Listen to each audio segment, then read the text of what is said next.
नमस्कार, मैं डॉक्टर पल्लवी मेहता और आज इस वीडियो में मैं आप सबको ब्लड कल्चर टेस्ट का रिपोर्ट कैसे इंटरप्रेट किया जाता है इसके बारे में एक ब्रीफ जानकारी देना चाहूंगी।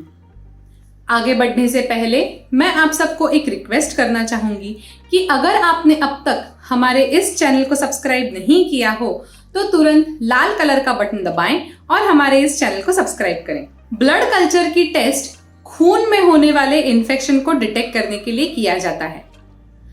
आमतौर पर खून में होने वाला इन्फेक्शन बैक्टीरिया या फंगस की वजह से होता है।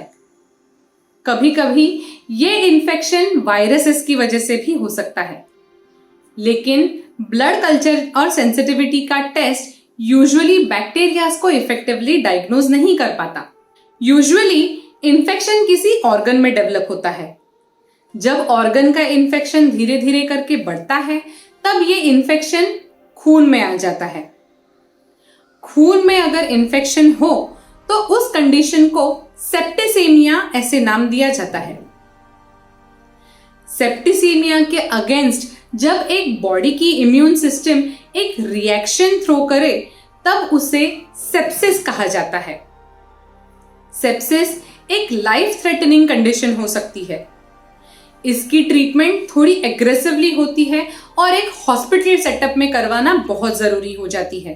अगर किसी में सेप्सिस या सेप्टिसीमिया से रिलेटेड कोई सिम्टम्स आ रहे हो, जैसे कि बहुत तेज बुखार आना, बुखार के साथ बहुत ठंड लगना, ब्रीदिंग बहुत रैपिड हो जाना, पल्स रेट बहुत रैपिड हो जाना और सीबीसी में WBCs की मात्रा बहुत ज्यादा अगर किसी में बढ़ गई हो तो उन पेशेंट्स में ब्लड कल्चर टेस्ट का सजेशन दिया जा सकता है।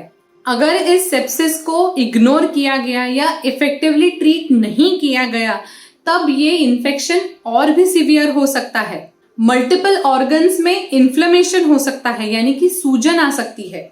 बीपी फ्लक्चुएट हो सकता है। शरीर में कई जगह पे छोटे छोटे क्लॉट्स बन सकते हैं और इन क्लॉट्स की वजह से ऑर्गन्स धीरे धीरे करके फेल भी हो सकते हैं। ये कंडीशन जानलेवा साबित हो सकती है। किसी इंसान में अगर रीसेंट इन्फेक्शन हो गया हो या फिर किसी इंसान में किसी प्रोस्थेसिस की सर्जरी हो गई हो या फिर किसी की इम्यूनोसप्रेसिव थेरेपी चालू हो तो उन लोगों में सेप्सिस का होना बहुत कॉमन हो जाता है। यूजुअली ब्लड कल्चर की टेस्ट के लिए दो अलग अलग साइट से खून का सैंपल कलेक्ट किया जाता है। एक आर्टिफिशियल एनवायरनमेंट में इन सैंपल्स के अंदर मौजूद बैक्टीरियाज को ग्रो किया जाता है। अगर किसी ने ये टेस्ट करवाई हो और उनका रिपोर्ट पॉजिटिव आ गया हो, यानी कि दोनों सैंपल्स में सेम बैक्टीरिया आइडेंटिफाई हो गया हो या फंगस आइडेंटिफाई हो गया हो, तो उसका मतलब है आप में होने वाले सिम्टम्स इस आइसोलेटेड बैक्टीरिया या फंगस की वजह से हो रहे हैं। आगे बढ़ के आपके डॉक्टर आपको ससेप्टेबिलिटी टेस्ट के बारे में सजेशन दे सकते हैं। ससेप्टेबिलिटी यानी कि जो ऑर्गेनिज्म आइसोलेट हो गया है, जो ऑर्गेनिज्म आइडेंटिफाई हो चुका है, उस ऑर्गेनिज्म के अगेंस्ट कौन सी एंटीमाइक्रोबियल थेरेपी ज्यादा इफेक्टिव होगी, ये समझने की टेस्ट।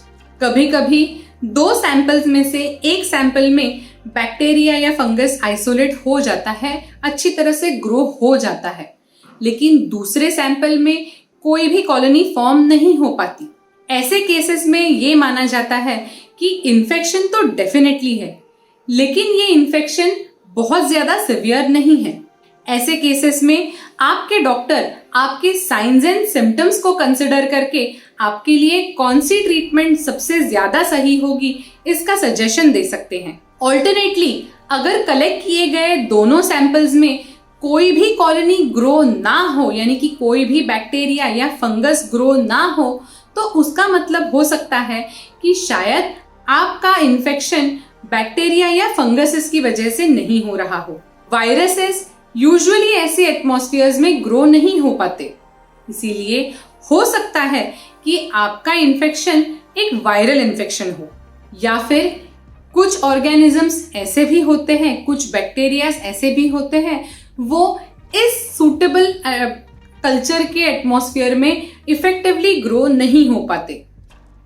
ऐसे केसेस में शायद आपके डॉक्टर आपको फर्दर टेस्टिंग का सुझाव दे सकते हैं।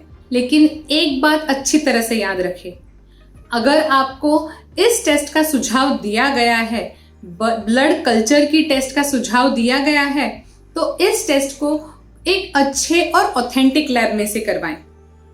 एक्यूरेट रिपोर्ट्स पाने के लिए किसी अच्छी और ऑथेंटिक लैब का होना बहुत जरूरी है।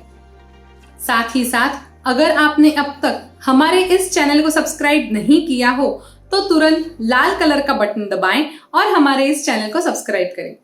Thank you.